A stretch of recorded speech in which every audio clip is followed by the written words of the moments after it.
بسم اللہ الرحمن الرحیم. عزیز طلباء و طالبات السلام علیکم. امید ہے آپ سب خیریت سے ہوں گے. جماعت دہم اردو لازمی جو ہے اس میں ہم آج کریں گے ہم. تو ہم کی جو شاعر ہیں وہ ہیں حفیظ جلندری. تو ہم میں جو ہے وہ طلباء کو اللہ تعالیٰ کی ذات و صفات سے آگاہ کرتے ہیں. اللہ سے لو لگانے کا جو جذبہ ہے وہ طلباء کے اندر پیدا کرتے ہیں. اس کے علاوہ حفیظ جلندری جو ہے وہ اپنی نظم گوئی کی خوبیوں سے روشناس کرواتے ہیں. طلباء کو غزل اور نظم کے اصلاحی معنوں سے آگاہ کرتے ہیں اور ان دونوں میں جو فرق ہے وہ واضح طور پر بیان کرتے ہیں. تو اب جو ہے وہ ہم کی جو ہے وہ تشریح شروع کرتے ہیں. اس میں شعر نمبر 1.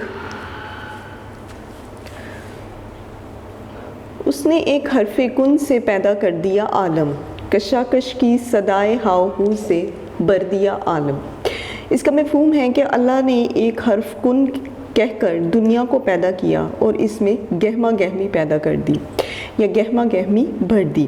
گہما گہمی بھر دینے سے مراد ہے کہ اس میں جو رونق ہے وہ اللہ تعالیٰ نے بھر دی. تو اللہ تعالیٰ نے جب یہ دنیا کو بنایا تو صرف ایک لفظ کہا اور وہ تھا کن. کن کا مطلب ہو جا.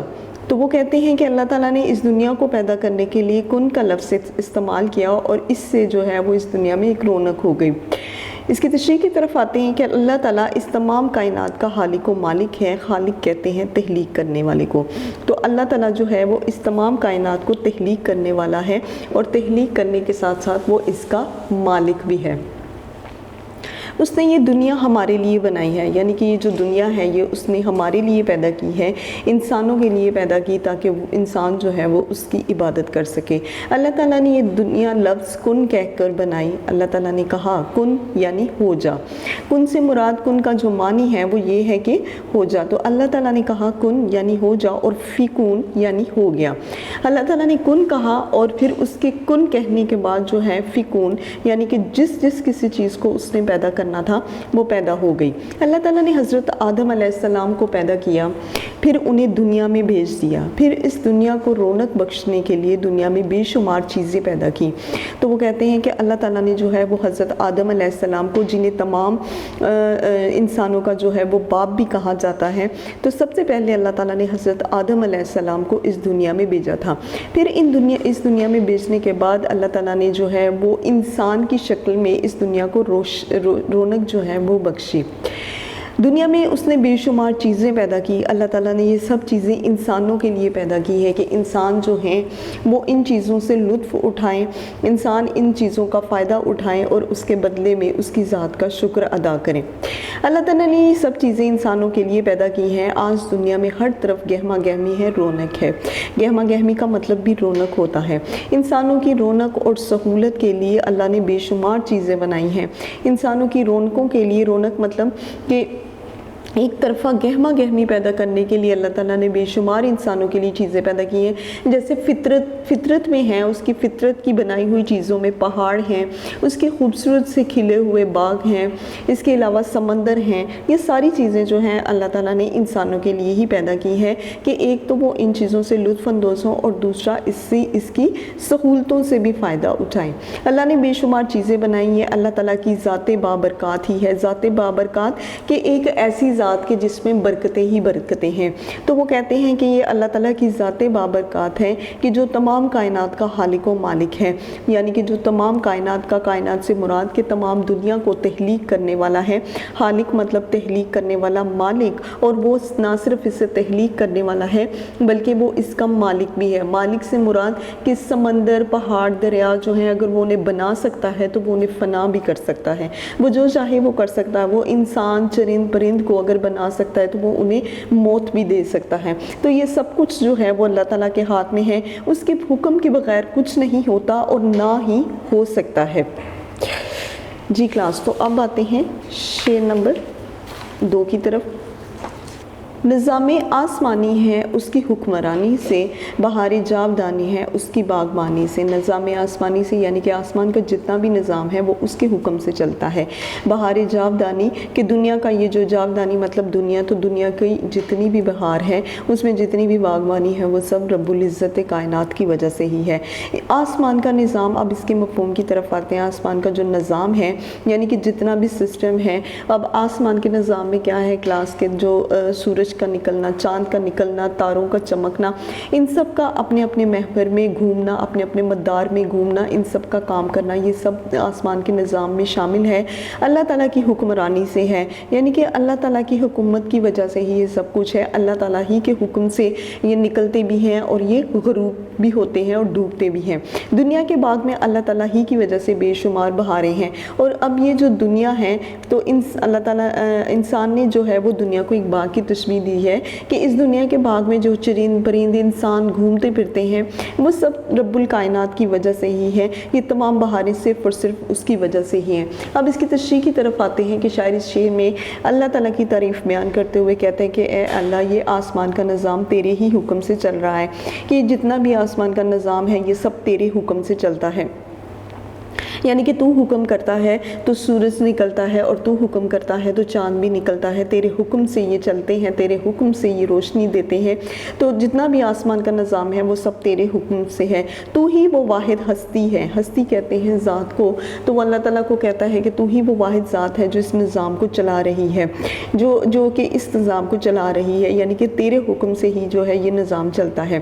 سورج کا اپنے وقت پر نکلنا اور وقت پر غروب ہونا ہی تیرے حکم کے تابع ہے۔ مطلب فرما، تو سورج جو ہے اگر وہ اپنے وقت پر نکلتا ہے اور وقت پر غروب ہوتا ہے تو یہ بھی صرف اور صرف اللہ رب العزت کی وجہ سے ہے۔ دن رات کا بدل بدل کر آنا، دن رات کا بدل بدل کر آنا کہ آپ دیکھتے ہیں کہ دن ہوتا ہے، دن کے بعد جو ہے وہ شام رات ہو جاتی ہے، تو جب یہ جو جتنے بھی جو ہیں یہ بدلتے ہیں دن، یہ سب صرف اور صرف اللہ تعالیٰ کی ذات کی وجہ سے ہے، اس کے حکم کی وجہ سے ہے۔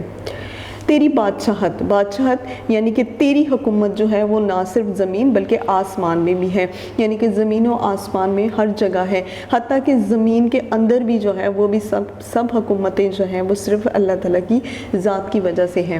اے اللہ، تیرے ہی دم سے اس دنیا کی ہمیشہ رہنے والی بہار ہے۔ تو شاعر کہتا ہے کہ اے میرے اللہ، تیرے ہی دم سے یعنی کہ تیرے ہی وجہ سے، تیرے ہی دم سے، تیرے ہی وجہ سے، تیری ہی وجہ سے جو ہے اس دنیا میں ہمیشہ رہنے والی بہار ہے۔ شاعر نے اس دنیا کو ایک باغ سے تشبیہ دی ہے۔ وہ کہتا ہے کہ یہ جو دنیا ہے وہ ایک باغ ہے۔ تشبیہ کہتے ہیں کہ کسی ایک خوبی کی وجہ سے ایک چیز کو دوسرے کی مانند قرار دے دینا۔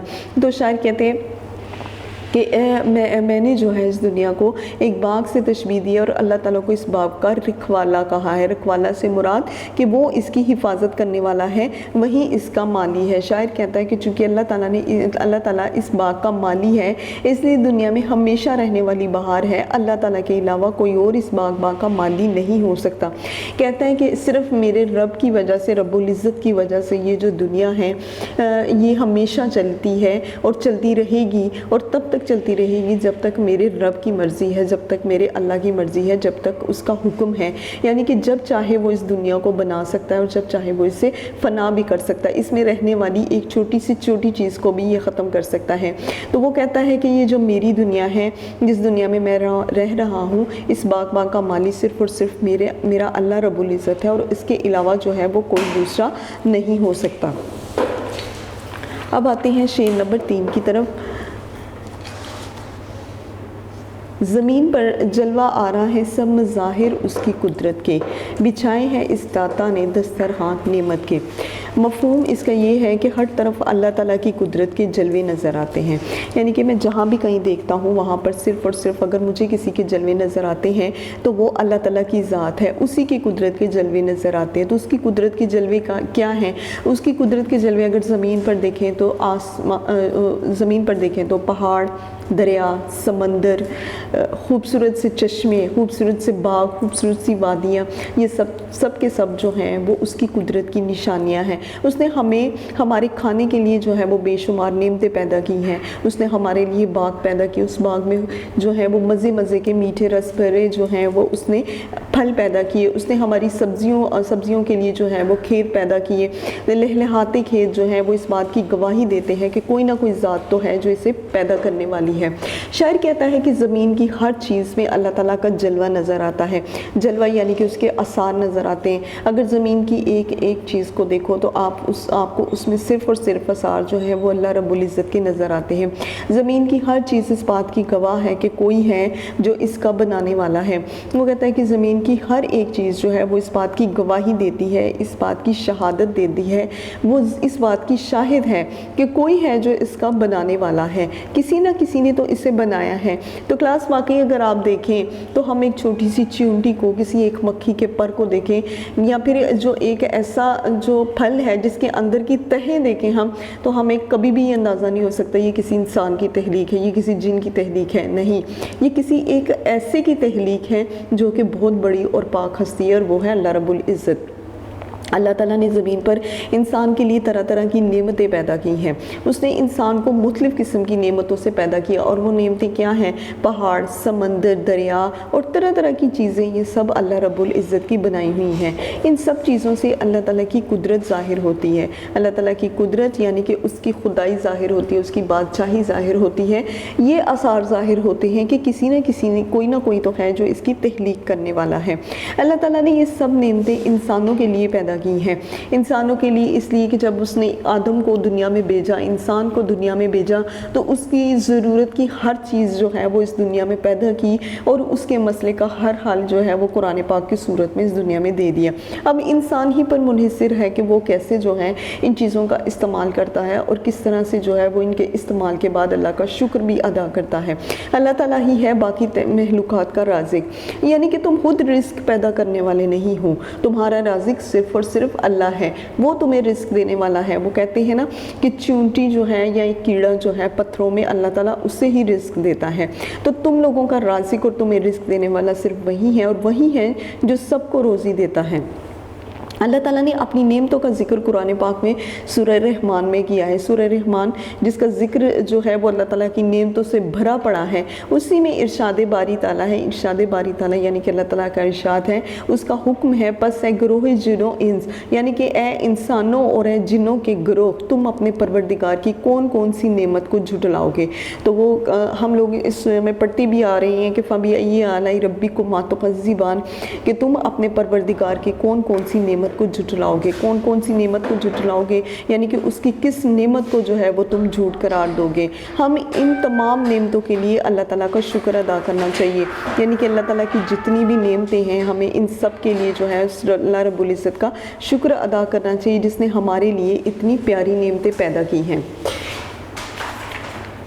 اب آتے ہیں شعر نمبر 4 کی طرف۔ یہ سرد و گرم، خشک و تر، اجالا اور تاریکی، نظر آتی ہے سب میں شان اس ذات باری تعالیٰ کی۔ مفہوم اس کا یہ ہے کہ ہر طرح کے موسموں میں اللہ تعالیٰ کی شان جو ہے وہ نظر آتی ہے، یعنی کہ جس موسم میں بھی آپ دیکھتے ہو کتنے موسم ہیں، سردی، گرمی، بہار، خزاں، تو جتنے بھی یہ موسم ہیں ان سب میں تم لوگوں کو اللہ تعالیٰ کی جو ہے وہ شان نظر آتی ہے۔ اس کی تشریح ہے کہ شاعر کہتا ہے کہ دنیا میں جتنی بھی چیزیں ہیں سب میں اللہ تعالیٰ کا جلوہ نظر آتا ہے۔ اللہ تعالیٰ کا جلوہ نظر آنا یعنی کہ اس کے آثار نظر آتے ہیں۔ آپ سردی ہو، گرمی ہو، بہار ہو، خزاں ہو، جس طرح کا بھی موسم ہو، آپ کو اس میں اگر کوئی چیز نظر آئے گی تو وہ صرف اللہ تعالیٰ کی ذات، اس کی قدرت، اس کے جلوے نظر آئیں گے۔ سردی، گرمی، بہار، خزاں، ہر خشک اور گیلی چیز، روشنی اور اندھیرا، ہر چیز میں اللہ تعالیٰ کا جلوہ نظر آتا ہے۔ وہ کہتا ہے کہ نہ صرف سردی، گرمی، بہار، خزاں میں بلکہ خشک اور گیلی چیز، یعنی کہ اس زمین پر جو خشکی ہے تمہیں اس میں بھی اللہ کے جلوے نظر آئیں گے، اور زمین پر جو تری ہے تمہیں اس پر بھی اللہ تعالیٰ کی قدرت کے مظاہر نظر آئیں گے۔ روشنی ہو یا اندھیرا ہو، ہر پل تمہیں کوئی نہ کوئی ایک چیز جو ہے وہ اس بات کی یاد دلاتی ہے کہ کوئی تو ہے جو اس کو تخلیق کرنے والا ہے۔ جگ میں آ کر ادھر ادھر دیکھا، تو ہی نظر آیا جدھر دیکھا۔ جگ میں آ کر یعنی کہ دنیا میں آ کر میں نے جب بھی ادھر ادھر دیکھا تو مجھے صرف اور صرف تو ہی نظر آیا، یعنی کہ تیری تخلیقات کو دیکھنے کے بعد مجھے معلوم ہوتا ہے کہ کوئی ایسی ذات ہے جو اس کی تخلیق کرنے والی ہے۔ انسان اگر اللہ تعالیٰ کی ذات کے بارے میں جاننا چاہے تو اسے ہر چیز میں اللہ تعالیٰ کا جلوہ نظر آتا ہے۔ وہ کہتا ہے انسان اگر اس کی ذات کے بارے میں جاننا چاہتا ہے، وہ یہ دیکھنا چاہتا ہے کہ اللہ تعالیٰ کی ہستی کیا ہے، تو پھر اس کو جاننے کے لیے ضروری ہے کہ تم لوگوں اس کی بنائی ہوئی چیزوں کو دیکھو۔ وہ کہتے ہیں اللہ تعالیٰ کا بھی ہے کہ جو عقل مند ہے، قرآن پاک میں بھی اس بات پر ہے کہ جو عقل مند ہے وہ قدرت کی نشانیوں سے ہی قدرت کے بارے میں اندازہ لگا لیتے ہیں۔ وہ یہ نہیں کہتے کہ مجھے رب کی ذات کو دکھاؤ، وہ کہتے ہیں کہ وہ صرف جو بنانے والا ہے، جو ان چیزوں کو تخلیق کرنے والا ہے، وہ موجود ہے۔ اللہ تعالیٰ نے دنیا میں طرح طرح کی چیزیں پیدا کی ہیں، مختلف قسم کے موسم بنائے ہیں، تو وہ کہتے ہیں اللہ نے اس دنیا میں نت نئی چیزوں کو، طرح طرح کی چیزوں کو بنا کر عقل مندوں کے لیے نشانیاں پیدا کی ہیں، مختلف قسم کے موسم بنائے ہیں جو بدل بدل کر آتے ہیں، اور یہ جو بدل بدل کر آتے ہیں یہ سب اور سب اس کی قدرت کو ظاہر کرتے ہیں۔ ان سب چیزوں میں اللہ تعالیٰ کی ذات کا جلوہ نظر آتا ہے، اس کی موجودگی کے آثار نظر آتے ہیں۔ قرآن مجید میں ارشاد ہے کہ یقیناً دن رات کا بدل بدل کر آنا عقل والوں کے لیے نشانیاں ہیں، اور قرآن مجید میں بھی جو ہے وہ اللہ تعالیٰ کی ذات کے بارے میں گواہی دی گئی ہے کہ جو دن رات بدل بدل کر آتے ہیں ان میں عقل مندوں کے لیے نشانیاں ہیں، یعنی کہ وہ یہ دیکھیں کہ ایسی کون سی ہستی ہے جو ان سب کاموں کو کر رہی ہے، سر انجام دے رہی ہے، اور ایک خاص ترتیب سے جو ہے یہ سارے کام ہو رہے ہیں۔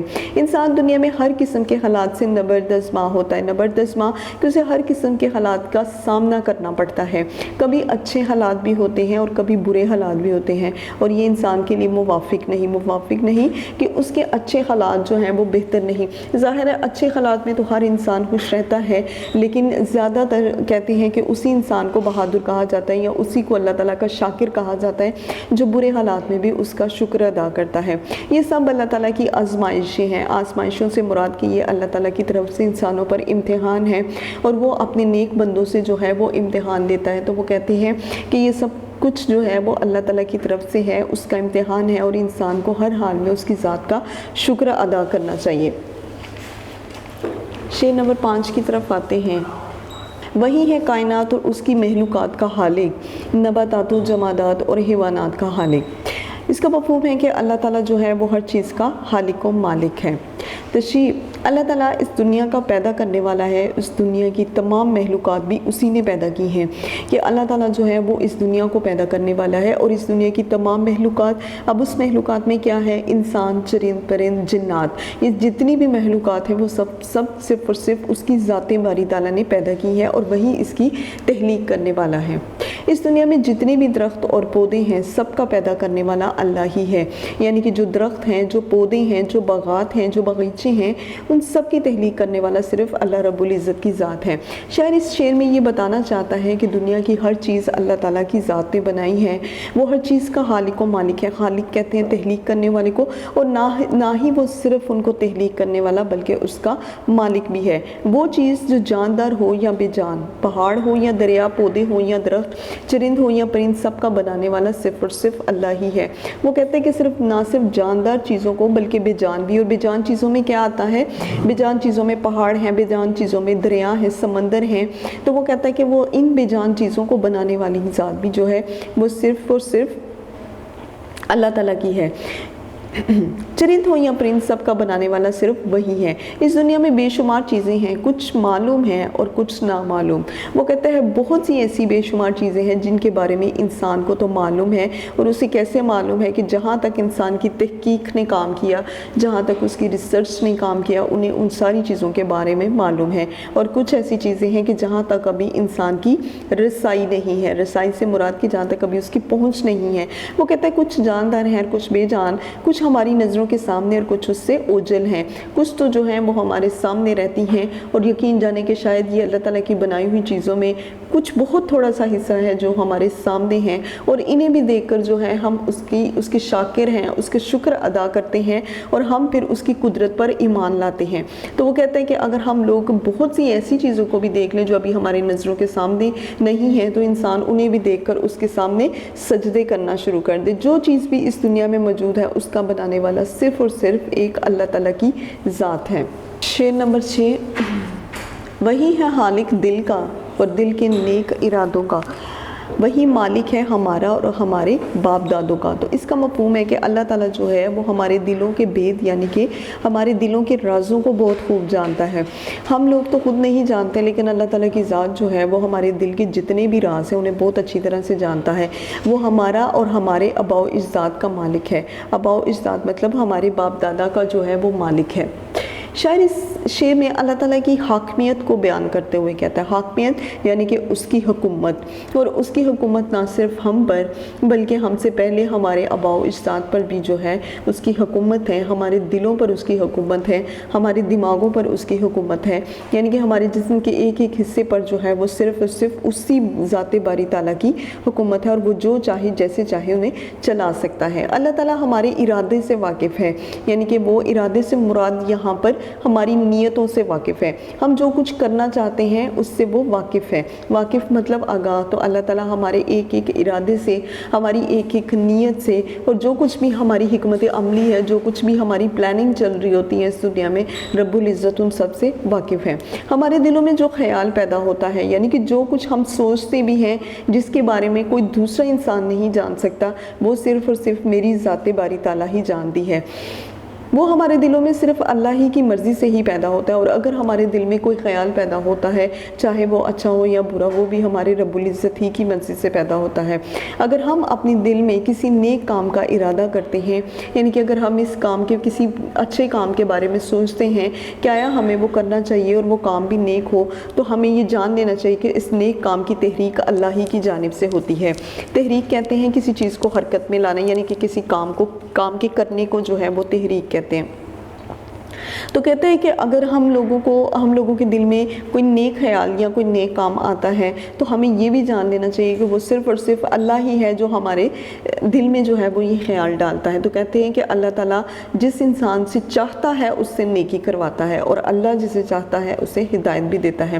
اللہ تعالیٰ ہی ہمیں نیکی کے کاموں کی طرف راغب کرتا ہے، راغب کرنا، مشغول کرنا، اس طرف جو ہے وہ لے جانا۔ تو وہ کہتے ہیں وہ رب العزت کی ذات ہی ہے جو ہمیں اس طرف لے جاتی ہے۔ اللہ چاہتا ہے کہ انسان اپنی بخشش کا سامان پیدا کرے، اور اس کی بخشش کا سامان کیسے ہو سکتا ہے کہ جب وہ دنیا میں نیکیاں کرتا ہے، اپنے ذہن میں اچھے خیالات پیدا کرتا ہے، یا پھر وہ دوسروں کی مدد کی طرف چلتا ہے۔ تو وہ کہتے ہیں کہ اللہ، کچھ انسان ایسے ہوتے ہیں جو اللہ کو اتنے پیارے ہوتے ہیں کہ اللہ چاہتا ہے کہ میرا بندہ جو ہے وہ اپنی بخشش کا سامان پیدا کرے۔ اس کے لیے وہ اپنے پیارے بندوں کو نیک کام کرنے پر تیار کرتا ہے۔ جو اس کے پیارے بندے ہیں وہ نیک کام کرتے ہیں، اور ان نیک کاموں کے لیے آسانیاں بھی مہیا کرتا ہے۔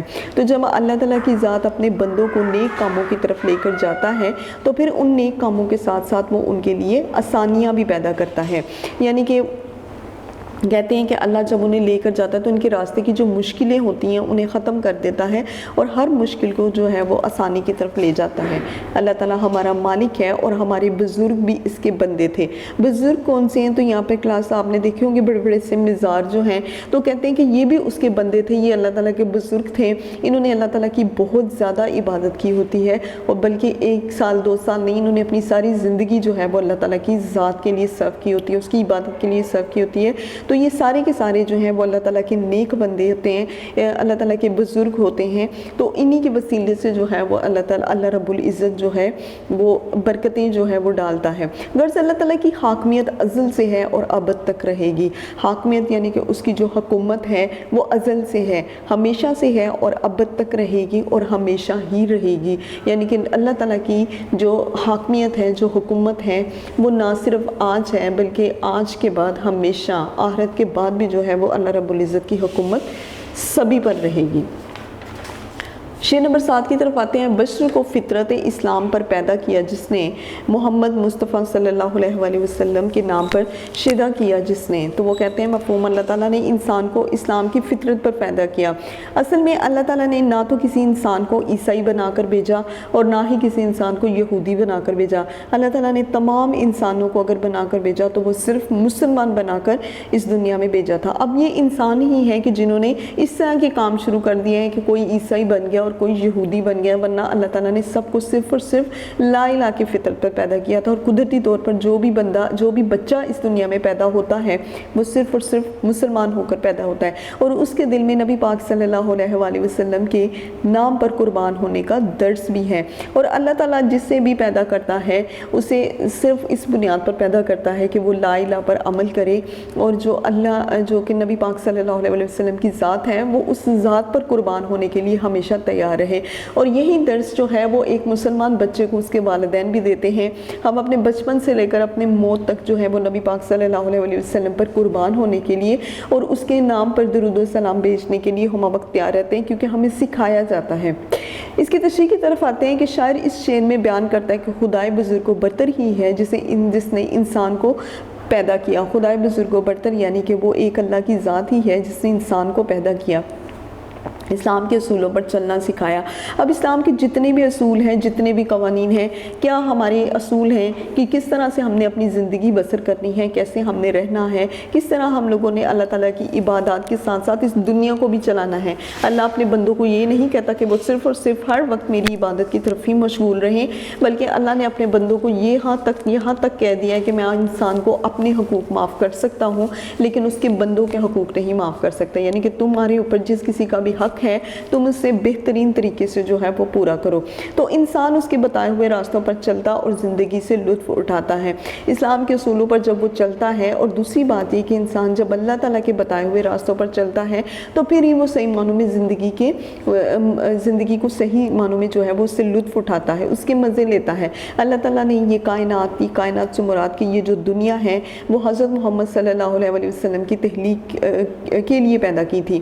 تو اللہ تعالیٰ کا بھی یہ فرمان ہے کہ اگر یہ میں نے دنیا پیدا کی تو وہ صرف اور صرف محمد صلی اللہ علیہ وسلم کی ذات کے لیے پیدا کی۔ وہ خود کہتا ہے کہ اس کائنات کو تخلیق کرنے کی وجہ صرف محمد صلی اللہ علیہ وسلم ہے، یعنی کہ میں اگر اس دنیا کو بنانے جا رہا تھا یا میں نے اس دنیا کو بنایا ہے تو اس میں صرف اور صرف اگر ہے تو وہ نبی پاک صلی اللہ علیہ وسلم کی ذات ہے۔ اور اللہ تعالیٰ کو نبی پاک صلی اللہ علیہ وسلم کی ذات بہت محبوب، بہت پیاری ہے۔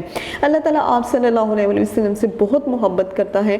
اللہ تعالیٰ نے انسان کو حضرت محمد صلی اللہ علیہ وسلم کا شیدائی بنایا، شیدائی یعنی کہ دیوانہ۔ انسان جو ہے وہ نبی پاک صلی اللہ علیہ وسلم کا بہت زیادہ دیوانہ ہے۔ اور خاص طور پر اب اگر آپ دیکھیں تو اکثر غیر مسلم جو ہیں وہ مسلمانوں سے بھی زیادہ نبی پاک صلی اللہ علیہ وسلم کی تعریف کرتے ہیں، ان کی توصیف کرتے ہیں، اور انہی کے بتائے ہوئے راستوں پر جو ہیں وہ چلنے کی کوشش کرتے ہیں۔ تو کہتے ہیں کہ نبی پاک صلی اللہ علیہ وسلم کی ذات کو اللہ تعالیٰ نے پوری دنیا کے لیے جو ہے ام المومنین یعنی کہ پوری دنیا کے لیے جو ہے وہ مومنین بنا کر بھیجا، یعنی کہ تمام دنیا مومنین کے لیے جو ہے وہ انہوں نے بہتر بنا کر بھیجا۔ اللہ تعالیٰ نے ہر مسلمان کے دل میں نبی پاک صلی اللہ علیہ وسلم کی محبت کو اجاگر کیا ہے، یعنی کہ اس سے جو ہے وہ نمایاں کیا ہے۔ آپ صلی اللہ علیہ وسلم کی امتی ہونے کی حیثیت سے ہمارا فرض ہے کہ ہم آپ صلی اللہ علیہ وسلم سے محبت کریں۔ تو وہ کہتے ہیں کہ آپ صلی اللہ علیہ وسلم کے امتی ہونے کی حیثیت سے ہمارا فرض ہے، یعنی کہ ہمارا یہ فرض ہے کہ ہم آپ صلی اللہ علیہ وسلم سے محبت کریں، اس کی ذات سے پیار کریں، اور آپ صلی اللہ علیہ وسلم کی بتائی ہوئی باتوں پر جو ہے وہ عمل کریں۔ تو وہ کہتے ہیں کہ ہم جو ہے وہ آپ صلی اللہ علیہ وسلم سے محبت کریں، یہ ہمارا فرض ہے، اور آپ صلی اللہ علیہ وسلم کی بتائی ہوئی باتوں پر عمل کریں، یعنی کہ اللہ تعالیٰ کی ذات نے ہمیں بتایا ہے کہ ہم نبی پاک صلی اللہ علیہ وسلم کی بتائی ہوئی جتنی بھی باتیں ہیں ہم ان پر عمل کریں۔ نبی پاک صلی اللہ علیہ وسلم کی نہ صرف احادیث بلکہ ان کی سنت پر بھی عمل کریں۔ اللہ تعالیٰ کا ارشاد ہے کہ اگر تم کو مجھ سے محبت کا دعویٰ ہے، کہ اگر تم مجھ سے محبت کا دعویٰ کرتے ہو تو حضرت محمد صلی اللہ علیہ وسلم کی پیروی کرو، اللہ بھی تم سے محبت کرے گا۔ تو وہ کہتے ہیں کہ اگر تم محبت کا دعویٰ کرتے ہو، یعنی کہ اگر انسان یہ کہتا ہے کہ مجھے اللہ رب العزت کی ذات سے جو ہے وہ بہت زیادہ محبت ہے، تو پھر جو ہے وہ جو ہے نبی پاک صلی اللہ علیہ وسلم کی ذات سے بھی محبت کرتا ہے۔ تو کلاس اب جو ہے ہم اس کے خلاصے کی طرف آتے ہیں۔ میں اس کا خلاصہ جو ہے وہ آپ کو بہتر طریقے سے سمجھا دوں کہ جو نظم حمد ہے اس کا خلاصہ کیا ہے۔ نظم جو حمد ہے اس کا خلاصہ یہ ہے کہ اللہ تعالیٰ نے جو ہے وہ اس دنیا کو ایک لفظ کہہ کر پیدا کیا تھا، اور وہ لفظ ہے کن، یعنی کہ ہو جا۔ جب اللہ تعالیٰ نے اس دنیا میں یہ کہا کہ کن، تو پھر ہر ایک چیز جو ہے وہ فی کون ہو گئی. فی کون یعنی کہ ہر ایک چیز جو ہے وہ بن گئی، وہ کام ہو گیا. اب وہ کہتے ہیں کہ اس کام کے ہونے کے بعد اس دنیا کے کچھ سسٹم تھے، کچھ نظام تھے جو چلنے تھے، اور ان نظاموں میں اللہ تعالیٰ نے سب سے پہلے جب دنیا بنائی تو سب سے پہلے اللہ تعالیٰ نے یعنی کہ زمین و آسمان کو بنانے کے بعد ان کے نظام بھی تھے. اب جو آسمان کے نظام تھے وہ سب کے سب جو ہیں وہ اللہ رب العزت کی حکم سے چلتے ہیں، اور نہ صرف آسمان کے نظام بلکہ زمین کے نظام بھی. تو وہ کہتا ہے کہ اس دنیا میں جتنی بہار ہے، اب بہاروں سے مراد یہ ہے کہ اس دنیا میں جو دریا ہیں، جو سمندر ہیں، جو پہاڑ ہیں، جو بدل بدل کر جو ہیں وہ موسم آ رہے ہیں، وہ سب رب العزت کی وجہ سے ہی آ رہے ہیں، وہ سب اس کی بدولت ہی آ رہے ہیں. تو وہ کہتا ہے کہ یہ سب اور سب زمین اور آسمان جتنا بھی ہے وہ سب اس کی حکومت سے چلتا ہے اور اسی کی وجہ سے چلتا ہے. زمین پر جلوہ آ رہا ہے، جتنے بھی مظاہر یعنی کہ زمین پر تم لوگوں کو جتنے منظر نظر آتے ہیں وہ سب اللہ رب العزت کی وجہ سے ہی ہے، اس کی قدرت کی وجہ سے یہ سب مظاہر جو ہیں یہ سب اس کے ہیں. تو اس کے علاوہ شاعر کہتا ہے کہ اللہ تعالیٰ کی ذات نے تمہارے لیے اس دنیا میں دسترخوان بچھائے کہ جو باغ تھے، جو باغیچے تھے، جو بنائے ہیں وہ سب اللہ رب العزت نے صرف اور صرف تمہارے لیے پیدا کیے ہیں. اس کے علاوہ سرد و گرم، خشک و تر، اجالا اور تاریکی. سرد و گرم یعنی کہ جتنے بھی ٹھنڈے موسم ہے، جتنے بھی گرم موسم ہے، جتنا بھی اجالا ہے، جتنی بھی تاریکی ہے، وہ سب اور سب اگر ہیں تو وہ صرف اور صرف اللہ رب العزت کی وجہ سے ہی ہے.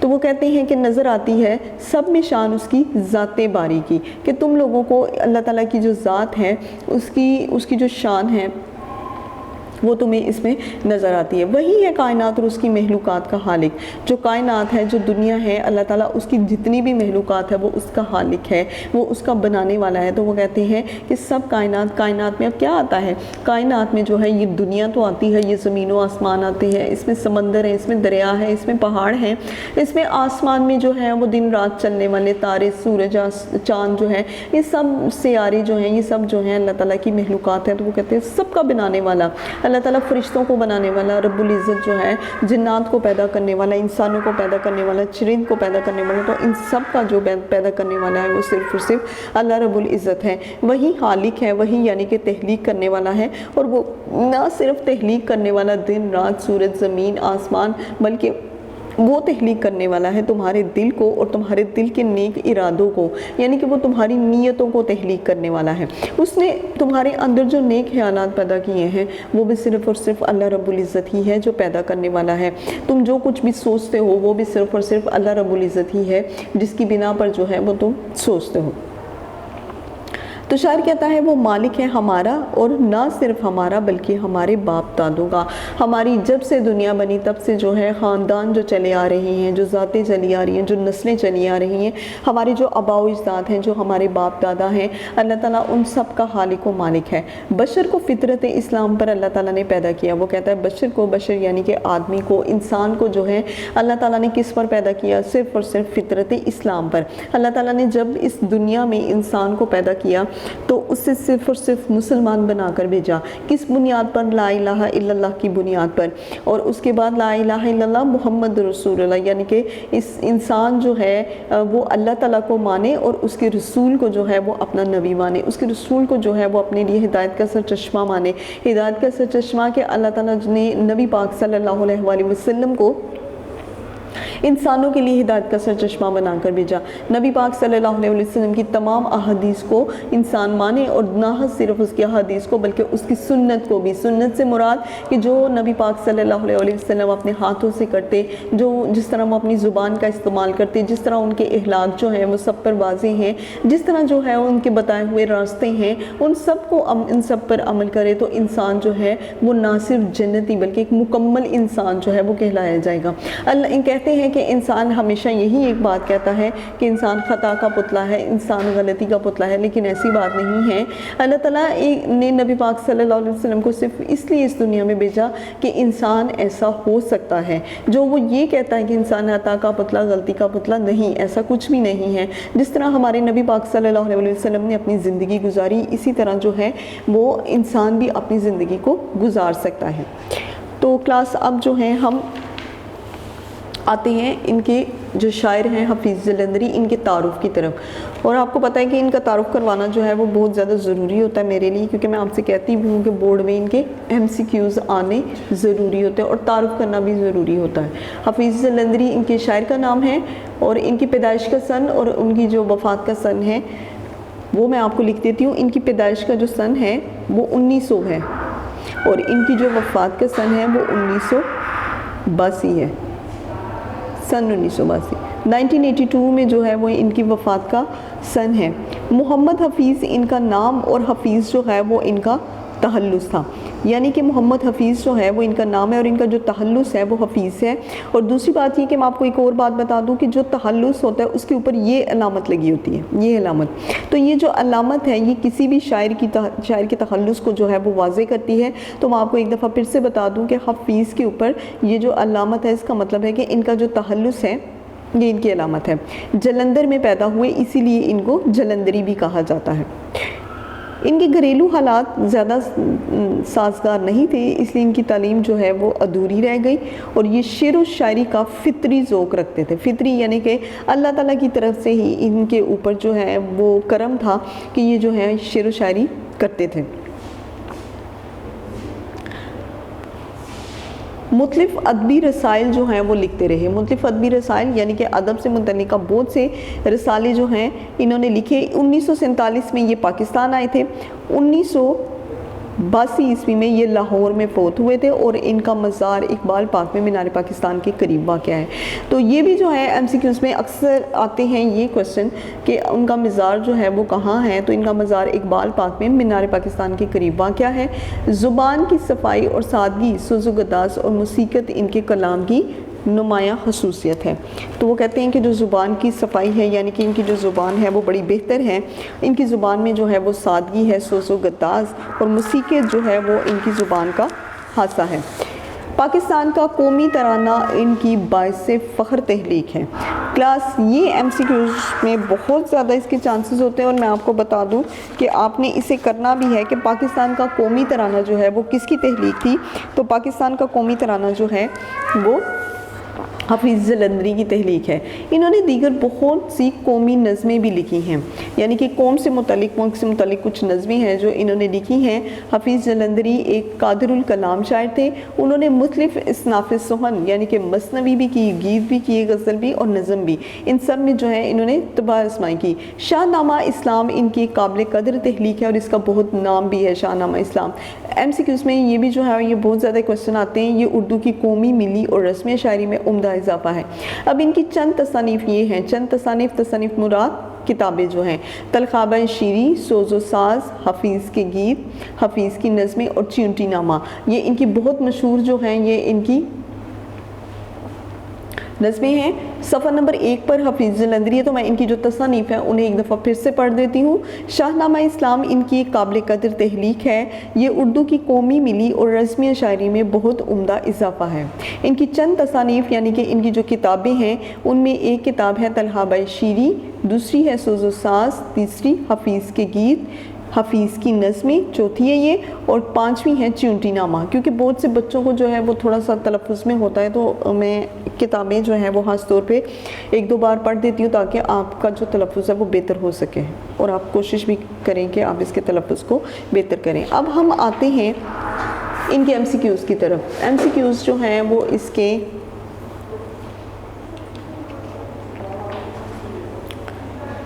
یا پھر اس سے پہلے ہم آپ کو مصرے کروا دیتے ہیں. درج ذیل الفاظ سے مصرے مکمل کیجیے. سوال نمبر 2 ہے اور یہ صفحہ نمبر 3 پر ہے کہ درج ذیل الفاظ سے مصرے مکمل کیجیے. نظام ڈیش ہے اس کی حکمرانی سے. تو کیا آئے گا اس میں؟ نظام آسمانی. نظام آسمانی ہے اس کی حکمرانی سے. جی زمین پر آگے بے زمین پر جلوہ آ رہا ہے ڈیش اس کی قدرت کے. تو زمین پر جلوہ آ رہا ہے مظاہر اس کی قدرت کے. وہی ہے کائنات اور اس کی ڈیش کا مالک. وہی ہے کائنات اور اس کی مخلوقات کا مالک. ڈیش کو فطرت اسلام پر پیدا کیا جس نے.